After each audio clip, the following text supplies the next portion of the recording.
بات یہ ہے کہ جسے اسلام میں قناعت کہا جاتا ہے نا، قناعت جو ہے وہ مجھے اپنی جان پہ ضروری ہے کہ میں اپنے جو ضروریات زندگی ان کو کم رکھوں، میں سادگی اپناؤں، میں کھانا کم کھاؤں، نیند کم کروں. یہ ساری جو باتیں ہیں یہ انسان کی ذات کے اوپر ہیں، یہ انسان کے ادارے کے اوپر نہیں ہے.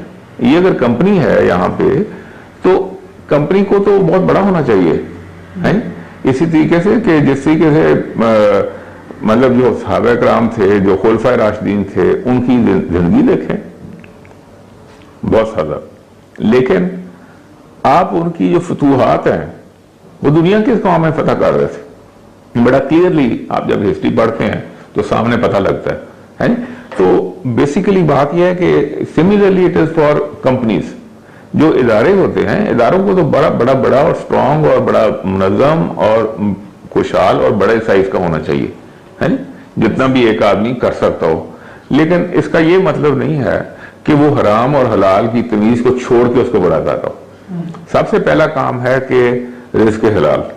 اگر حلال کے طریقے سے پیسہ کمایا ہے اور اس کو اور اس کو اس طریقے سے استعمال کیا کہ جو اللہ تعالیٰ کے دیے ہوئے طریقے ہیں، اللہ تعالیٰ کی مخلوق کے لیے کیا ہے، اس کے ساتھ جو سوسائٹی کی ویلفیئر کے لیے کیا ہے، لوگوں کی امپلائمنٹ کے لیے کیا ہے، تو وہ ساری چیزیں جو ہیں اس میں تو کوئی خرابی نہیں ہے. لیکن جب ایک تعلیم یافتہ آدمی کاروبار میں آتا ہے، یہاں آپ کے پاس بے شمار ایگزامپلز ہیں اسلام آباد میں. آپ ہی کے یہ نسٹ کے دوسرے گریجویٹس ہیں یہاں پہ مارکیٹ میں. ہم لوگوں نے ان سے جا کے باتیں کی، ان کو بچوں کو وہ کاروبار میں آئے. نسٹ کا ایک گریجویٹ ہے، اس کے پاس 100 گریجویٹس ملازم ہیں. اب ایسے ہی آپ دیکھ لیں کہ سٹیو جابس، اگر سٹیو جابس خدا نخواستہ جاب کر لیتا، آئی فون تو ایک بات ہے نا، he has impacted the lives of not millions but maybe a billion people. اچھا اب یہ کاروبار اور نوکری میں فرق ہے. تو اس لیے ضروری ہے کہ اس کو اس کانٹیکسٹ میں دیکھا جانا چاہیے کہ جو اچھے معاشرے ہیں. ایک جرمن بات کر رہا تھا ادھر جرمنی میں، کہتا ہے کہ ہم اپنے بزنس مین کو we treat him like our son in law. He is the man who is going to create jobs. چھوٹا بڑا جیسا بھی ہے وہ سارا. اور جرمن جو اکانومی ہے اس میں 70% سے زیادہ جو ہے وہ ایس ایم ای ادارے ہیں. مطلب it's not the big companies, 70% لیکن اس کی وجہ سے جرمن اکانومی میں خوشحالی ہے. ہمارے جو بزرگ تھے، مطلب رسول کریم صلی اللہ علیہ وسلم اور صحابہ کرام کے علاوہ بعد میں بھی جو آنے والے تھے، ان میں بہت سے زیادہ لوگ تاجر تھے. اور ایک جو میں ذکر کرنا چاہتا ہوں وہ امام ابو حنیفہ کا ہے. امام ابو حنیفہ، ہم جو پاکستان کے لوگ ہیں بیشتر ہم میں سے حنفی ہیں، اور یہ فقیہ بھی تھے اور معلم بھی تھے، اور اپنا مدرسہ بھی جو بھی تعلیم و تدریس کا بہت بڑا کوئی سیٹ اپ تھا ان کا جو چلاتے تھے. اس کو فنڈ کرنے کے لیے وہ چندہ نہیں لیتے تھے، کیونکہ حکومت وقت کا چندہ لینا وہ سمجھتے تھے کہ یہ بادشاہ کا جو پیسہ ہے یہ غصب شدہ مال کا پیسہ ہے، تو یہ ہمارے لیے استعمال کرنا ٹھیک نہیں ہے.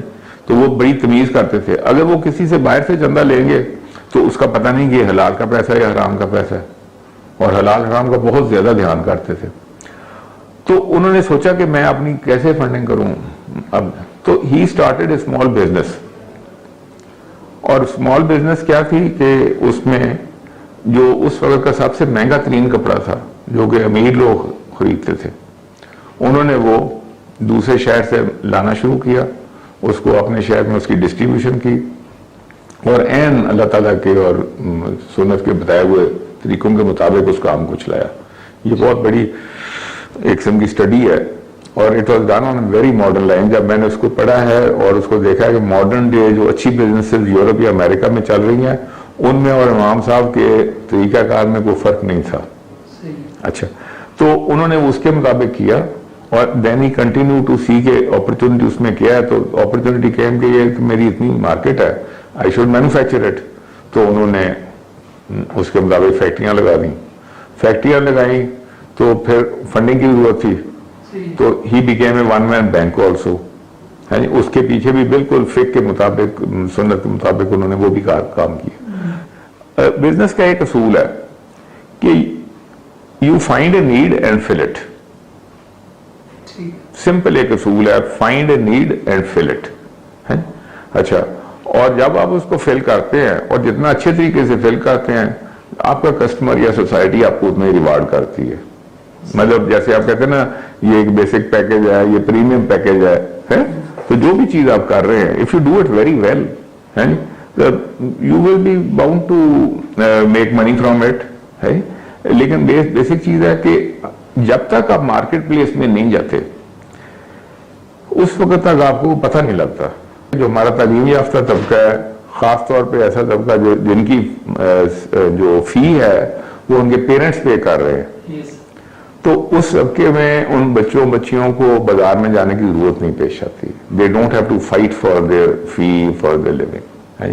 یہ بہت ایک بڑا ایک نا امبیلنس ہے ہماری سوسائٹی میں کہ education has become expensive. It is being afforded by people whose parents can afford it. تو پیرنٹس کی افورڈنگ کے معاملے میں وہ لڑکا لڑکی جو ہے اس کو کوئی اسٹرگل نہیں کرنی پڑتی, اس کو بسوں سے نہیں لٹکنا پڑتا, اس کو بازاروں میں جا کے نہیں کرنا پڑتا, اس کو رات کو سیکنڈ جاب نہیں کرنی پڑتی. اس کا نتیجہ کیا ہے کہ اس کو سوسائٹی کا پتہ ہی نہیں لگتا کہ پیسہ بنتا کیسے ہے. اور اس کا نتیجہ یہ ہے کہ اگر وہ پھر باہر نکل کے دیکھتا ہے تو ایک بڑے لیٹر سٹیج پہ جا کے دیکھتا ہے اس کو.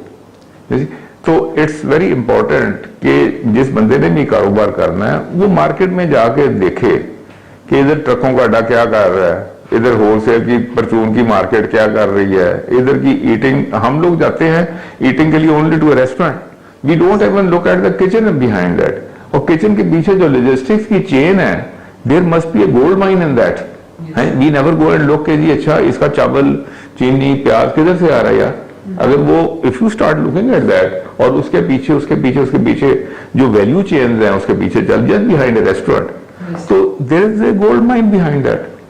آپ اس کو اگر دیکھیں گے نہیں تو پتہ نہیں لگے گا. ساری جو سچویشن ہے نا ایجوکیٹڈ کلاس کے لیے وہ یہ ہے کہ انہوں نے اپنا پہلا روپیہ کما کے نہیں دیکھا. ایک بچہ بچی ایک اپنا پہلا 1 روپیہ کما کے دیکھ لینا, اس کو اپنے والدین کی بھی قدر ہو جائے گی, ہے جی, اور اس کو اس روپے کی جو باقی والدین کا رہا اس کی بھی قدر ہو جائے گی, اور اس کو پاؤں پہ کھڑا ہونا دیا جائے گا.